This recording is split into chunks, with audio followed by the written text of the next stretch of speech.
Bismillahirrahmanirrahim. Assalamualaikum warahmatullahi wabarakatuh.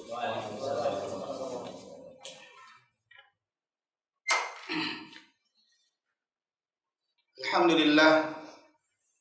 Alhamdulillahilladzi arsala rasulahu bil huda wa dinil haqq liyudhhirahu 'ala ad-dini kullihi wa kafaa billahi shahida.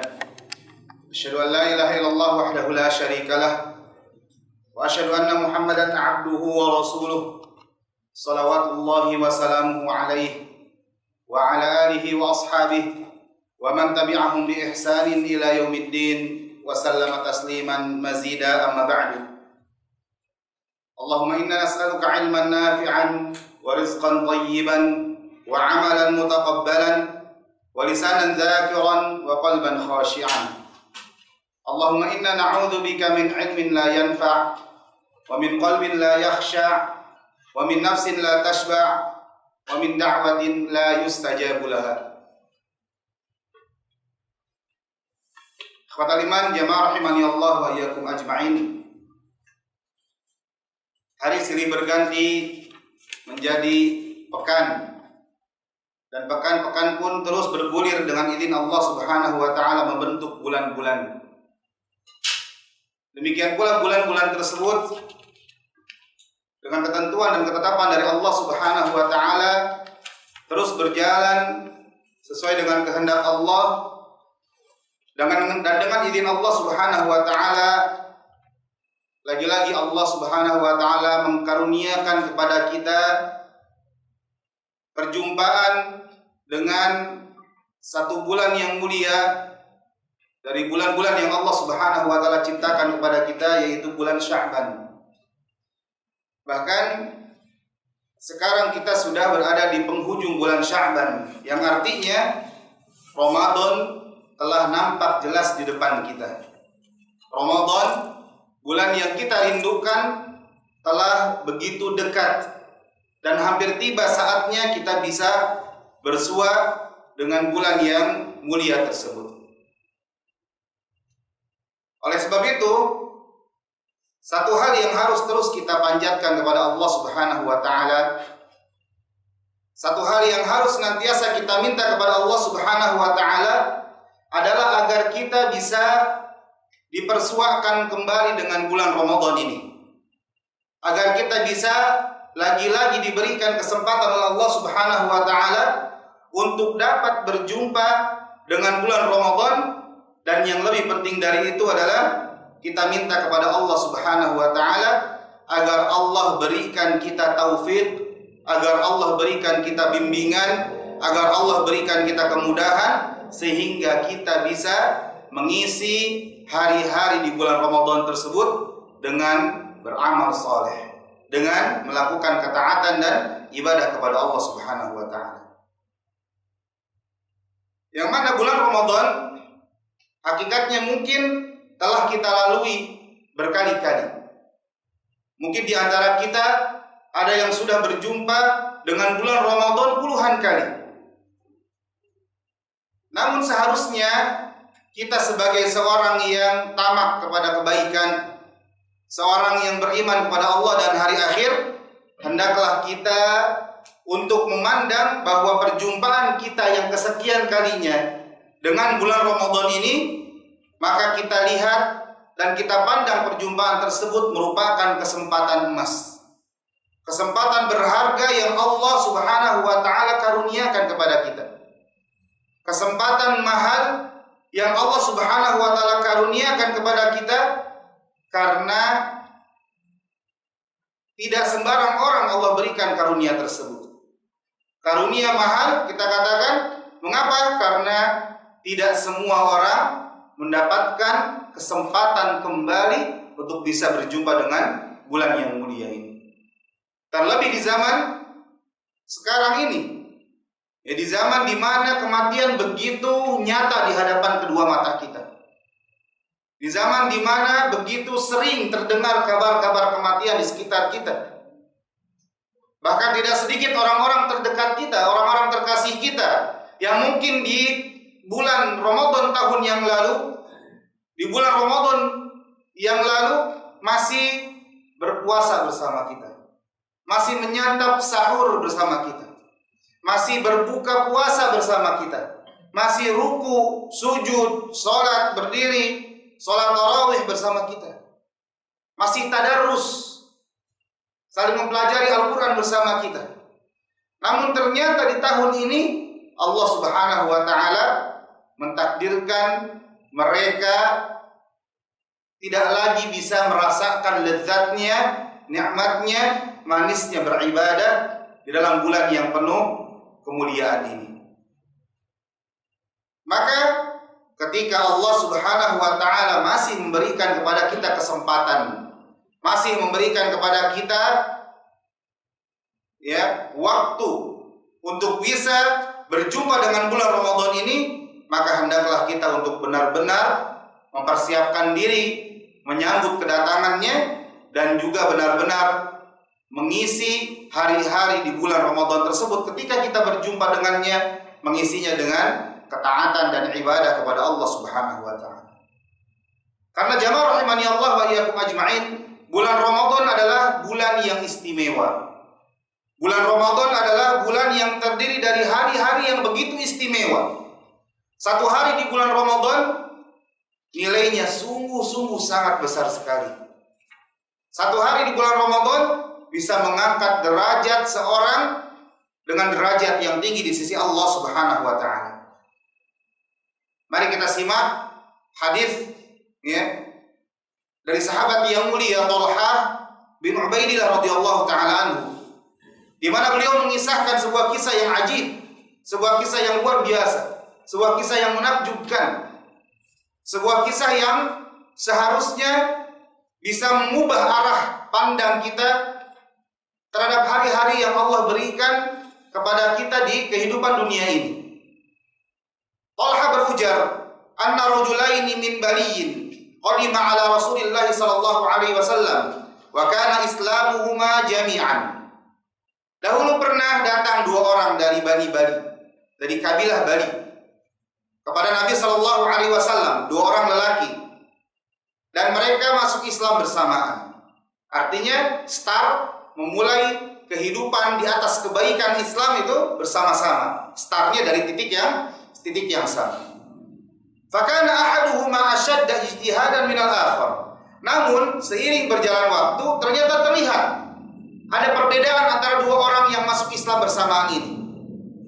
Kata Talha bin Ubaidillah, salah satu dari keduanya adalah orang yang lebih bersungguh-sungguh dalam melakukan ketaatan. Salah satu dari dua orang ini lebih sungguh-sungguh, lebih rajin, lebih semangat untuk melakukan ibadah dan ketaatan kepada Allah. Lihat begitu antusiasnya dia melakukan kebaikan, segala pintu kebaikan dalam Islam dia usahakan untuk dia masuki, termasuk ghazwah, termasuk jihad fi sabilillah. Faghaza al-mujtahidu minhuma fastushhida. Maka orang yang rajin tadi sampai-sampai dia turut andil, turut ikut dalam peperangan dan akhirnya dia pun meninggal. Akhirnya dia pun mati syahid.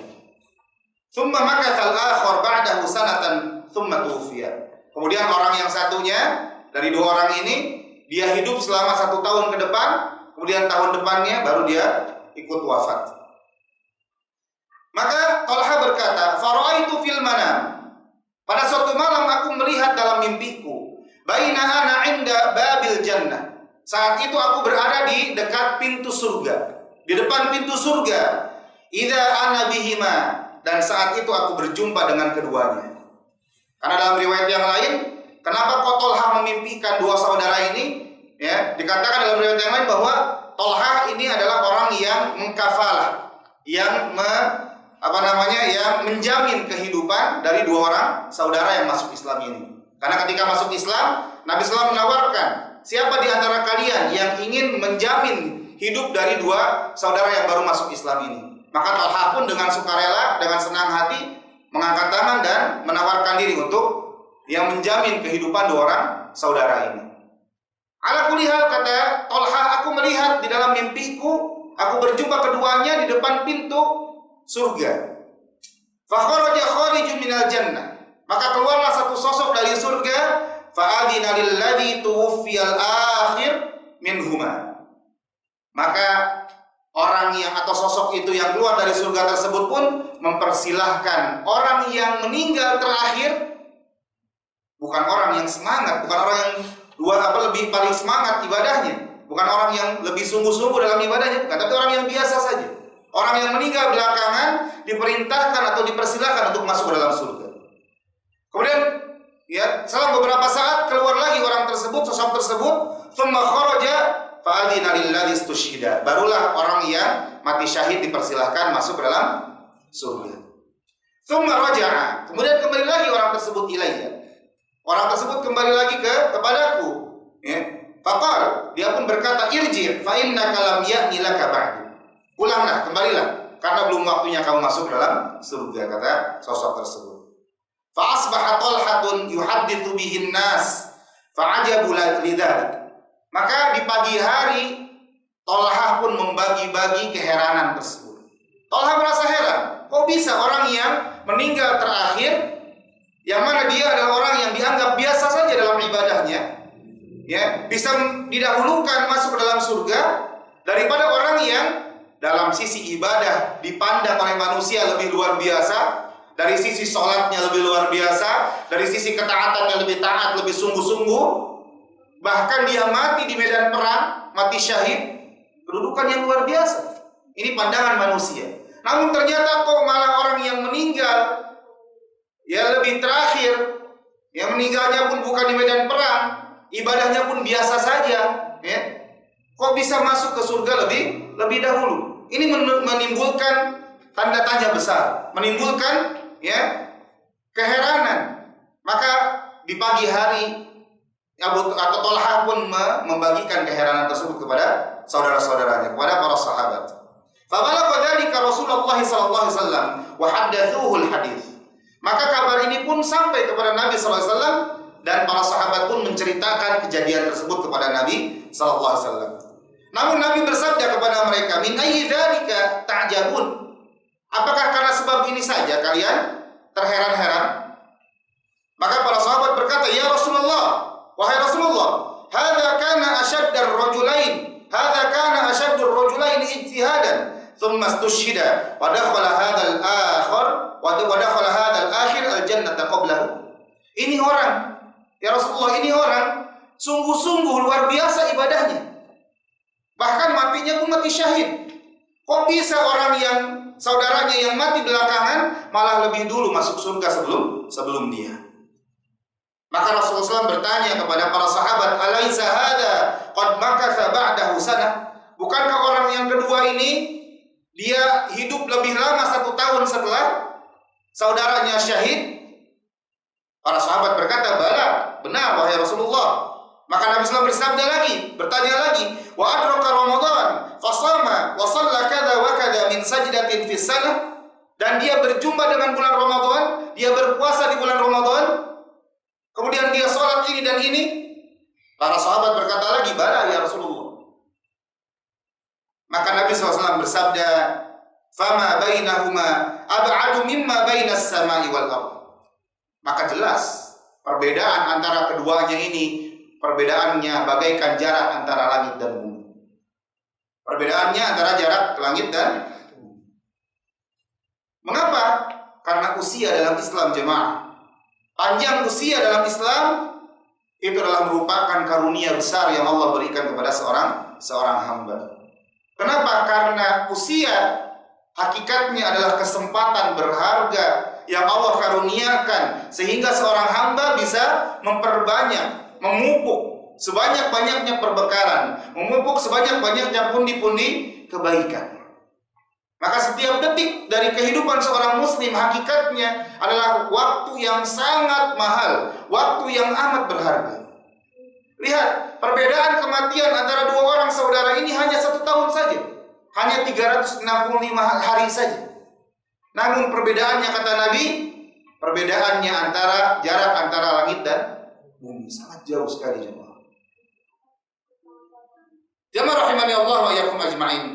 Demikian pula dari hadis yang mulia tadi, kita bisa ketahui bahwa orang yang meninggal dunia dalam keadaan syahid pula, di medan jihad, ternyata kedudukannya dapat dilampaui oleh orang yang berhasil berjumpa dengan bulan Ramadan.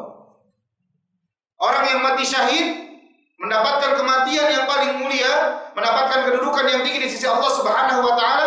Kedudukan yang tinggi tersebut bisa dikalahkan, bisa dilampaui oleh siapa? Oleh orang yang berjumpa dengan bulan Ramadan. Oleh orang yang bisa bersua dengan bulan Ramadan dan dia memanfaatkan kesempatan emas tersebut dengan sebaik mungkin, yaitu dengan melaksanakan berbagai ketaatan dan ibadah serta amal soleh di dalamnya. Karena amal soleh yang dilakukan di dalam bulan Ramadan jemaah akan mendapatkan ganjaran yang begitu istimewa, akan mendapatkan balasan dari Allah dengan balasan yang begitu istimewa. Demikian pula pelajaran lain dari hadis yang mulia tadi yang bisa kita petik, yaitu bahwa jika satu Ramadan saja, lihat dalam hadis tadi disebutkan apakah orang tersebut bertemu dengan bulan Ramadan dan berpuasa di dalamnya. Maka pelajaran yang bisa kita ambil, jika satu Ramadan saja itu bisa meninggikan kedudukan seorang hamba di sisi Allah Subhanahu wa taala melampaui orang yang mati syahid, apatah lagi orang yang berjumpa, orang yang bersua dengan Ramadan yang berbilang. Orang yang berjumpa dengan bulan-bulan Ramadan. Maka tentunya seharusnya banyaknya Ramadan tersebut yang dijumpainya bisa membuat kita yang berjumpa dengan banyak bulan Ramadan tersebut mendapatkan derajat yang tinggi di sisi Allah Tabaraka wa Ta'ala. Karena jika tidak demikian jemaah, maka ada yang salah dari diri kita. Jika kita tidak mendapatkan kemuliaan, kedudukan yang tinggi karena sebab berjumpa dengan banyak bulan Ramadan, maka ada yang salah dari diri kita. Ada yang salah dengan interaksi kita saat berjumpa dengan bulan Ramadan. Ada yang salah terkait dengan amalan yang kita lakukan untuk mengisi hari-hari di bulan Ramadan. Ada yang salah cara bagaimana kita memanfaatkan kesempatan emas ketika bertemu dengan bulan Ramadan. Nah, itu juga tanda bahwa kita tidak bisa atau belum mampu untuk mengisi bulan Ramadan dengan puasa yang berkualitas. Kita belum bisa mampu untuk mengisi bulan Ramadan yang kita jumpai tersebut dengan amal-amal soleh yang juga berkualitas. Maka jemaah rahimani Allah wa iyyakum ajma'in, tanamkan dalam diri kita bahwa ketika kita berjumpa dengan bulan Ramadan, maka itu adalah sesuatu yang sangat istimewa. Itu adalah sesuatu yang sangat istimewa dan perlu kita yakini sebagaimana tadi kita sebutkan di awal bahwa tidak semua orang bisa beruntung untuk dapat berjumpa, untuk dapat kembali bersua dengan bulan yang mulia ini. Terlebih tadi di masa ini di mana rasanya begitu banyak kabar kematian yang kita dapatkan.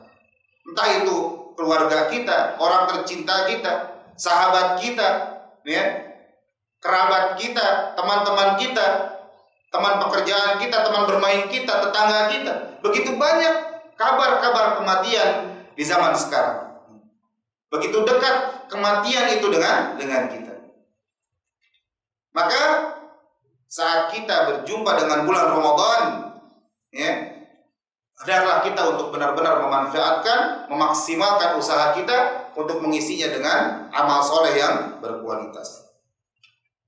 Karena begitu banyak manusia di luar sana yang mungkin bisa jadi kita salah satu di antaranya, yaitu ketika berjumpa dengan bulan Ramadan, ketika diberikan kesempatan untuk bisa berjumpa dengan bulan Ramadan, namun ternyata orang tersebut tidak termasuk ke dalam golongan orang yang beruntung saat berjumpa dengan bulan Ramadan. Bukan termasuk orang yang beruntung, karena orang yang beruntung bukan hanya bisa berjumpa dengan bulan Ramadan saja. Namun orang yang beruntung adalah ketika dia bisa berjumpa dengan bulan Ramadan dan dia diberikan bimbingan taufik oleh Allah Subhanahu wa taala agar bisa memanfaatkan perjumpaan dengan bulan Ramadan tersebut dengan sebaik-baiknya. Dalam sebuah riwayat dari Abu Ayyub Al-Ansari radhiyallahu taala anhu, beliau mengisahkan bahwa ada seorang lelaki datang kepada Rasulullah sallallahu alaihi wasallam. Lalu dia berkata, "Idni wa aujiz." Beri wasiat kepadaku, beri nasihat kepadaku, namun yang ringkas wahai Rasulullah. Dalam riwayat yang lain disebutkan, "Alimni wa aujiz." Ajarkan aku sesuatu namun dengan ringkas. Maka Nabi sallallahu alaihi wasallam bersabda, lihat jamaah rahimani Allah wa iyyakum ajma'in. Nabi memberikan 3 wasiat yang sangat luar biasa. 3 wasiat yang seharusnya kita tanamkan dalam sanubari kita. 3 wasiat yang bisa membuat hidup kita lebih bermakna. Nabi SAW bersabda, "Idza qumta fi shalatika," kalau kamu berdiri untuk melaksanakan salatmu, fasholli sholata muwaddi'in. Maka salatlah seakan-akan orang yang akan pergi untuk selama-lamanya. Jika engkau melaksanakan sholat, maka sholatlah seakan-akan atau seperti orang yang seakan-akan akan pergi untuk selama-lamanya. Wala takallam bikalamin ta'tadiru minhu ghadan. Wasiat yang kedua kata Nabi, dan janganlah kamu berbicara dengan satu ucapan yang besok kamu akan meralatnya. Janganlah kamu mengucapkan satu ucapan yang ucapan tersebut kamu akan minta maaf karena sebab ucapan tersebut besok. Wajma'il ya'sa mimma fi aidin nas. Kemudian wasiat yang ketiga kata beliau, dan bertekadlah untuk tidak mengharapkan sama sekali terhadap apa yang dimiliki oleh orang lain. Qanaah, merasa cukup dengan apa yang diberikan oleh Allah Subhanahu wa taala dan tidak iri, tidak menginginkan dan tidak berhasrat untuk mendapatkan apa yang orang lain dapatkan. Maka jamaah rahimani Allah wa iyyakum ajma'in, pelajaran berharga yang bisa kita petik dari hadis yang mulia tersebut, yaitu yang pertama adalah ketika kita beribadah, ketika kita melakukan ketaatan kepada Allah, maka posisikan diri kita seakan-akan kita adalah orang yang akan pergi selama-lamanya. Seakan-akan ibadah yang sedang kita lakukan adalah ibadah terakhir yang kita lakukan. Ketika kita melaksanakan sholat, maka jadikan seakan-akan sholat tersebut adalah sholat terakhir. Dan kita tidak akan lagi mendapatkan kesempatan untuk melaksanakan sholat pada kesempatan selanjutnya. Maka ketika seorang memposisikan atau ketika kita memposisikan diri sebagai orang yang akan berpisah, sebagai orang yang akan pergi selama-lamanya, maka tentunya kita akan melakukan usaha terbaik yang bisa kita lakukan. Saat sholat tadi, tanamkan dalam hati kita bahwa kita tidak akan bisa melaksanakan sholat setelahnya. Maka saat kita menganggap sholat yang kita lakukan sekarang ini adalah sholat terakhir, maka kita akan berusaha semaksimal mungkin agar sholat kita bisa sempurna. Kita akan menyempurnakan rukun-rukunnya, kita akan menyempurnakan wajib-wajibnya, bahkan kita akan benar-benar memelihara sunnah-sunnahnya, sehingga sholat kita bukan hanya sah, bukan hanya diterima oleh Allah, namun sholat kita bisa menjadi sholat yang paling sempurna. Kita akan benar-benar memperhatikan khusyuk dalam sholat. Ketika berdiri, bertakbir di hadapan Allah, mengucapkan Allahu Akbar, maka hati kita benar-benar akan khusyuk, meninggikan asma Allah, meninggikan kalimat nama Allah Subhanahu wa taala, membesarkan Allah Subhanahu wa taala. Ketika kita ruku, maka kita benar-benar khusyuk, benar-benar menghayati bahwa saat itu kita sedang menundukkan diri kita di hadapan Allah yang Maha Agung. Ketika kita letakkan bagian tubuh kita yang paling mulia, kepala kita, wajah kita di atas tanah, di hadapan Allah Subhanahu wa taala kita bersujud, maka saat itu kita merasakan bahwa kita sedang bersujud di hadapan Zat yang Maha Tinggi. Demikian seterusnya. Ketika seorang menganggap bahwa sholat yang sedang dilakukannya adalah sholat terakhir, sungguh dia akan merasakan, sungguh dia akan menjadikan sholat tersebut menjadi sholat yang paling sempurna yang bisa dia lakukan. Begitu terus ketika dia menghadapi sholat-sholat yang dilaksanakannya. Demikian pula, ya, pelajaran yang berharga yang bisa kita petik dari hadis yang mulia tadi juga adalah bahwa dalam hadis tersebut ada nasihat yang luar biasa, yang bisa kita terapkan dalam ibadah-ibadah yang lain. Seperti saat kita diberikan kesempatan oleh Allah Subhanahu wa taala untuk dapat kembali berjumpa dengan Ramadan. Maka tanamkan pada diri kita, tanamkan pada diri kita bahwa boleh jadi, bisa jadi Ramadan yang sekarang kita jumpai, Ramadan yang sekarang kita jalani, Ramadan yang sekarang kita berada di dalamnya, ternyata bisa jadi Ramadan tersebut adalah Ramadan terakhir bagi kita dan tidak akan ada lagi Ramadan selanjutnya. Oleh karena itu jamaah, sebelum kita menghadap Allah Subhanahu wa taala, sebelum datang hari di mana kita berdiri di hadapan Allah Rabbul Alamin, sebelum datang hari di mana kita berdiri di hadapan Allah untuk mempertanggungjawabkan segala amal perbuatan kita, maka hendaknya kita untuk bisa memaksimalkan setiap ibadah yang bisa kita upayakan di bulan Ramadan ini. Berpuasa dengan puasa yang berkualitas, melaksanakan sholat dengan sholat yang berkualitas, membaca Al-Quran, tilawatul Quran dengan tilawah yang berkualitas, bersodakoh dengan sodakoh yang berkualitas, dan ibadah-ibadah yang lainnya yang kita usahakan sesempurna dan sebaik mungkin kualitasnya. Kemudian jamaah rahimani Allah wa iyyakum ajma'in, karena kita tahu, tadi kita katakan bahwa kita berpuasa dengan puasa yang berkualitas.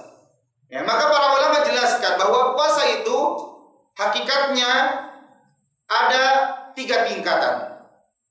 Puasa hakikatnya ada tingkatan. Puasa itu hakikatnya ada 3 level. Dan ini dijelaskan oleh Al-Imam Al-Ghazali dalam Ihya Ulumuddin, dan juga dinukil oleh Al-Imam Ibnu Qudamah dalam kitab Mukhtasar Minhajul Qasidin, di mana Ibnu Qudamah berkata, menyatakan atau mengabarkan kepada kita bahwa puasa yang dilakukan oleh manusia itu ada 3 tingkatan. Yang pertama, kata beliau, fa'amma saumul umum fahuwa kaful batni wal faraji an qada'is syahwat. Level yang pertama, tingkatan puasa yang pertama, yaitu puasa secara umum. Bagaimana puasa secara umum itu? Yaitu puasa dalam bentuk menahan perut dan kemaluan dari syahwat. Menahan perut dan kemaluan dari syahwat. Menahan lapar dan menahan syahwat di siang hari di bulan Ramadan atau saat dia berpuasa. Nah, ini puasa kebanyakan manusia. Puasa kebanyakan manusia. Makanya Nabi SAW bersabda, dan tidaklah seorang itu kecuali dia hanya mendapatkan dari puasanya rasa lapar dan rasa dahaga. Ini orang yang puasa secara umum. Seorang yang berpuasa hanya menahan diri dari makan, dari minum, dari syahwat, hanya menahan diri dari perkara-perkara yang bisa membatalkan puasa. Nah, ini puasa secara umum. Adapun jenis atau tingkatan puasa yang kedua, tingkatan selanjutnya, yaitu saumul khusus. Puasanya yang khusus. Apa itu? Kata Imam Ibnu Qudamah, fahuwa kaffun nadhari wal lisani wal yadi wal rijli was sam'i wal basar wasairil jawarihi 'anil atham.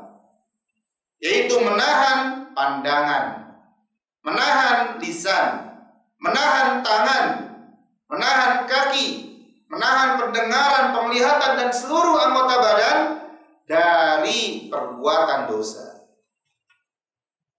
Maka seorang yang berpuasa dengan puasa yang khusus, selain dia menahan diri dari lapar, dahaga, dan syahwat, dia juga menahan seluruh anggota badannya agar tidak melakukan dosa-dosa, karena dosa itu bisa mengurangi pahala puasanya. Karena dia yakin bahwa perbuatan maksiat bisa mengurangi kesempurnaan puasanya. Ini puasa yang khusus, dan ini berada di level kedua atau tingkatan kedua. Adapun tingkatan yang ketiga, yaitu amma saumu khususil khusus. Puasa yang lebih khusus dari sesuatu yang khusus. Puasa yang paling khusus. Apa itu? Bukan hanya puasa menahan diri dari lapar, dahaga, dan syahwat. Bukan hanya menahan diri dari dosa, namun kata Imam Ibnu Qudamah, saumul qalbi 'anil anil himamid dunyawiyah wal afkar al-mub'idah 'anillahi ta'ala wa kaffihi 'amma siwallahi ta'ala bil kulliyah. Yaitu puasanya hati. Puasanya hati dari perkara-perkara dunia. Puasanya hati dari memikirkan perkara-perkara yang bisa menjauhkan dirinya dari Allah Tabaraka wa Ta'ala. Puasanya seseorang dengan cara apa? Dengan cara menahan diri dari segala sesuatu selain Allah secara total. Ini puasanya orang yang khusus. Al-Imam Al-Ghazali mengatakan, ya ini puasanya siapa? Puasanya para nabi, para siddiqin, dan para syuhada. Puasanya orang-orang yang paling tinggi derajatnya di sisi Allah Subhanahu wa Ta'ala. Adapun level yang kedua, ya Imam Ghazali mengatakan puasanya yang khusus adalah puasanya orang-orang yang soleh. Karena orang soleh adalah orang yang melakukan ketaatan kepada Allah dan meninggalkan kemaksiatan kepada Allah Subhanahu wa Ta'ala. Maka kesimpulan dari perkataan Al-Imam Ibnu Qudamah tadi, dan ini dibawakan oleh ya Ustaz Saduna Ustaz Aris Munanda dalam buku yang mungkin jamaah pegang, yaitu yang pertama tingkatan orang awam, ya, yaitu orang yang berpuasa hanya sebatas menahan perut dan menahan kemaluan saja, dan ini level yang paling rendah, puasanya orang awam. Kemudian yang kedua, tingkatan yang kedua, puasanya dari siapa? Orang-orang soleh, yaitu orang yang berpuasa dengan tingkatan puasa yang khusus, yaitu berpuasa dengan menahan pandangan lisan dari perkara yang haram, menahan pandangan penglihatan dari perkara yang haram, menahan lisan dari mengucapkan kalimat yang haram, menahan seluruh anggota badan dari perbuatan dosa dan kemaksiatan. Adapun tingkatan yang ketiga, tingkatan yang paling tinggi, yaitu puasa yang lebih khusus, yaitu menahan diri dari keinginan-keinginan yang jelek yang dapat menjauhkan diri seseorang dari Allah Subhanahu wa Ta'ala. Menahan diri, ya, dan merasa cukup dengan perkara-perkara dunia. Berpuasa dari perkara-perkara dunia, perkara-perkara yang bisa menjauhkan dirinya dari Allah Subhanahu wa Ta'ala. Ini puasa yang paling sulit. Puasa yang paling sulit. Karena dari 30 hari puasa di bulan Ramadan, hari-hari di bulan Ramadan yang Allah berikan kesempatan, terkadang kita ya mendedikasikan hari-hari tersebut untuk ibadah mungkin hanya sepertiganya saja. Kapan itu? Yaitu ketika masuk 10 hari terakhir. Bahkan sebagian kita kurang dari itu.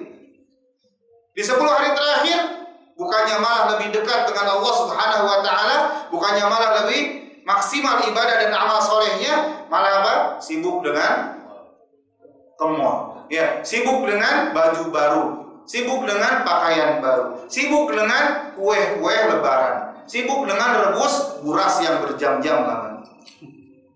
Persiapan apa? Persiapan Idul Fitri. Padahal hari-hari tersebut hari-hari yang paling berharga. Ya. Maka jemaah rahimani Allah wa iyyakum ajma'in, kita bisa mengisi bulan Ramadan dengan maksimal, ya. Kita bisa benar-benar memaksimalkan perjumpaan kita dengan bulan Ramadan apabila kita bisa memperhatikan beberapa perkara.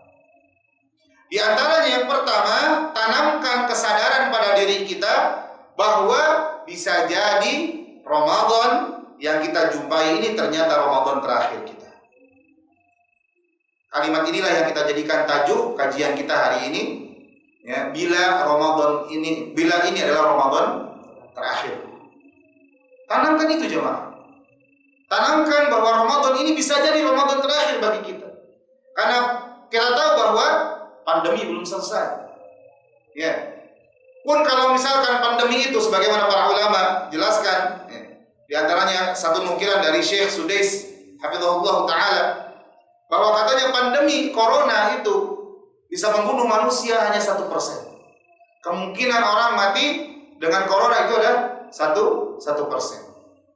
Adapun 99% kematian selain corona. Lihat bagaimana kita benar-benar protektif, bahkan bisa kita katakan overprotektif ketika pandemi sedang ya sedang tinggi-tingginya. Ketika begitu banyak orang yang terjangkit penyakit ini, wabah penyakit ini. Namun kita terkadang merasa biasa saja di luar itu. Biasa saja di luar itu. Padahal ketika kita keluar rumah di jalan raya, apakah tidak ada potensi kematian di situ? Besar potensi kematian. Hatta ketika kita tidur pun malakul maut terus mengintai kita.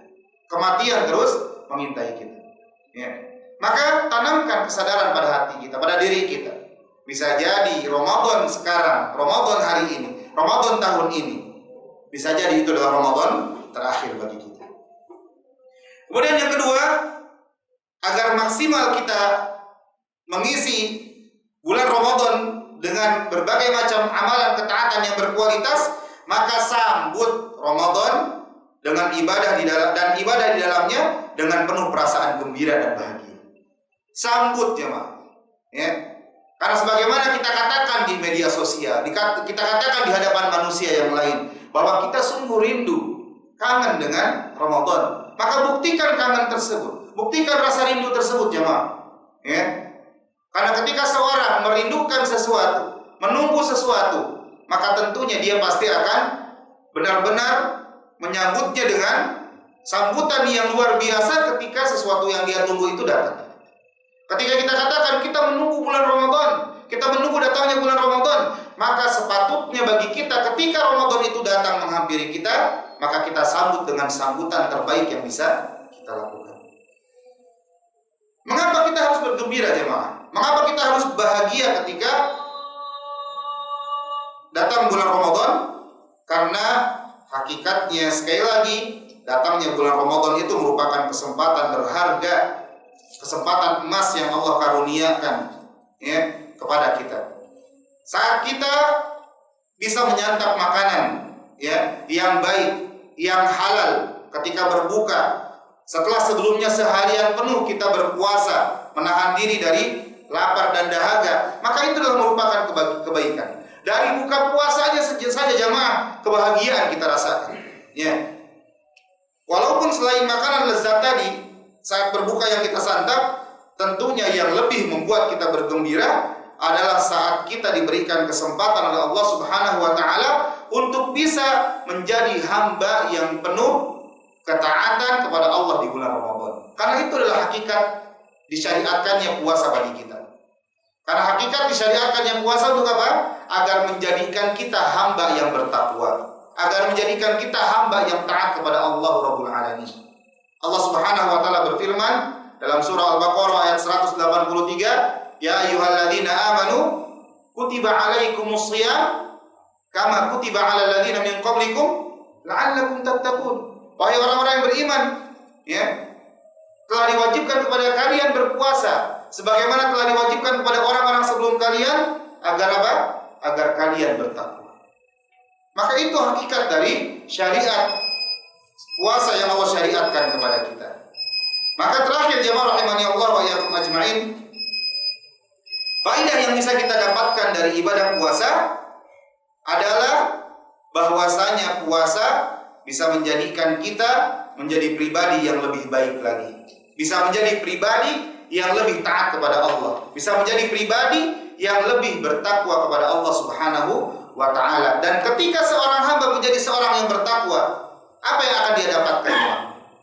Apa yang akan didapatkan oleh orang yang bertakwa? Apa? Surga Allah Subhanahu wa taala. Allah berfirman, "Wasari'u ila maghfiratin min rabbikum wa jannatin 'arduha as-samawati wal ardu u'iddat lil muttaqin." Dan bersegeralah kalian menuju ampunan Allah Subhanahu wa taala dan menuju surga Allah yang luasnya seluas langit dan bumi yang Allah siapkan bagi siapa? Bagi orang yang bertakwa. Maka hakikatnya ketika Allah jadikan syariat puasa menjadi syariat yang Allah wajibkan bagi kita, maka hakikatnya Allah ingin membuat kita menjadi personal yang bertakwa, menjadi hamba yang bertakwa. Dan itu merupakan langkah yang akhirnya nanti Allah akan masukkan hamba yang bertakwa itu ke dalam surga Allah Subhanahu wa taala. Nah, ini poin yang kedua. yang bisa membuat seorang lebih bersemangat untuk bisa mengisi Ramadan dengan amal yang berkualitas. Kemudian poin yang ketiga, yaitu agar kita bisa memaksimalkan Ramadan kita dengan benar-benar maksimal adalah hendaknya kita mengetahui amalan-amalan soleh apa saja, amalan-amalan soleh, amalan-amalan ketaatan apa saja yang bisa kita laksanakan untuk mengisi hari-hari di bulan Ramadan ini. Dan insya Allah kita akan sebutkan sekitar 60 amal soleh yang bisa kita lakukan, yang bisa kita laksanakan untuk mengisi hari-hari di bulan Ramadan yang sebentar lagi insya Allah dengan izin Allah akan kita jumpai dan akan kita kita akan berjumpa dengan Ramadan tersebut. Ini mungkin yang bisa kita bacakan atau yang kita bisa bahas di pertemuan kita kali ini. Insya Allah 60 amal soleh yang bisa kita lakukan di bulan Ramadan untuk mengisi hari-hari di bulan Ramadan kita akan bahas di pertemuan selanjutnya di pekan depan. Untuk perjumpaan kita kali ini kita cukupkan sampai di sini. Adanallahu wa iyyakum ajma'in. Naktafi bihadzal qadar bi du'ai kafaratul majlis. Subhanakallahumma bihamdika asyhadu an la ilaha illa anta astaghfiruka wa atubu ilaik wa akhiru da'wana alhamdulillahi rabbil alamin. Assalamualaikum warahmatullahi wabarakatuh.